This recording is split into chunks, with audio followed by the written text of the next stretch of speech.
Le bassin versant de la combe de Biofond à la combe de Surmont est un territoire de moyenne montagne à l'est du département du Doubs. L'agriculture sur ce territoire est orientée vers la production laitière, la fabrication de fromages à haute valeur ajoutée comme les AOP Comté, Morbier et Mont-d'Or. La place de cette agriculture sur le territoire vient bien au-delà de son aspect économique et participe à la diversité des paysages prairiaux du Doubs.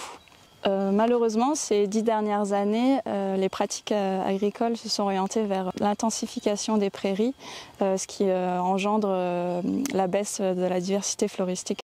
L'organisation du concours local permet de valoriser 6 exploitations qui ont été volontaires et qui répondent aux enjeux actuels, la résilience face au changement climatique, l'autonomie fourragère, la protection de la ressource en eau et la préservation de la biodiversité et des paysages. Le concours se déroule sur une journée où un jury composé d'experts, agronomes, apicoles et naturalistes se regroupe dans le but d'évaluer les critères agroécologiques des parcelles. Donc on se retrouve sur une prairie assez typique de la montagne jurassienne, ici dans le département du Doubs. Vous voyez vraiment voilà, cette parcelle là qui se situe sur des sols calcaires de profondeur assez faible, généralement c'est 30-40 cm. Et on le voit bien avec tous ces affleurements rocheux ici qui émergent et qu'on voit sur la parcelle. Donc ça ajoute des contraintes d'exploitation pour l'exploitant qui sont assez fortes, c'est des parcelles qui sont difficilement mécanisables. Ces affleurements rocheux amènent en contrepartie une diversité végétale qui est assez complémentaire au reste de la parcelle. Donc on se retrouve sur des milieux qui sont très riches pour la flore et pour les insectes associés.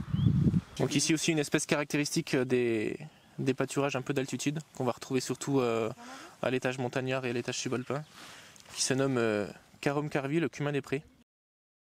En ce qui concerne le volet agronomique et fourrager de la parcelle, on s'intéresse à la place de la parcelle dans l'exploitation, notamment à ses accès, son éloignement du siège d'exploitation, aux objectifs aussi que l'exploitant met derrière cette parcelle. Et puis on va faire le lien entre les pratiques, le milieu, pour observer la flore et son évolution. On va s'intéresser à la dynamique de végétation également, à sa souplesse d'exploitation par rapport à la précocité en démarrage de début de saison par exemple, notamment pour certaines graminées qui sont plus précoces que d'autres. Puis aussi le rôle important des légumineuses, notamment pour la valeur fourragère du pâturage. Je suis ici au concours des prairies fleuries parce que j'ai participé 2 années à la file, donc en 2017 j'ai eu un premier prix avec la chance d'aller à Paris avec 97 espèces différentes de fleurs recensées dans la parcelle au bord du Dessoubre, donc une vallée assez chère à mes yeux pour sa protection.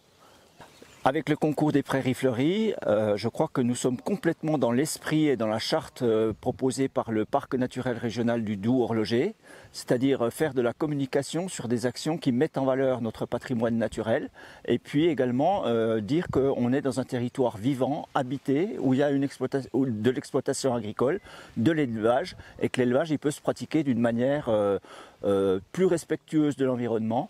Et qu'avec des prairies d'une telle richesse floristique, on aura des produits de bonne qualité, un comté de bonne qualité, etc. Donc il faut valoriser ce genre de pratique, il faut valoriser ce type d'exploitation et le généraliser parce qu'il suffit de regarder d'autres prairies pour se rendre compte qu'on n'est pas toujours dans un cadre aussi merveilleux que celui-ci.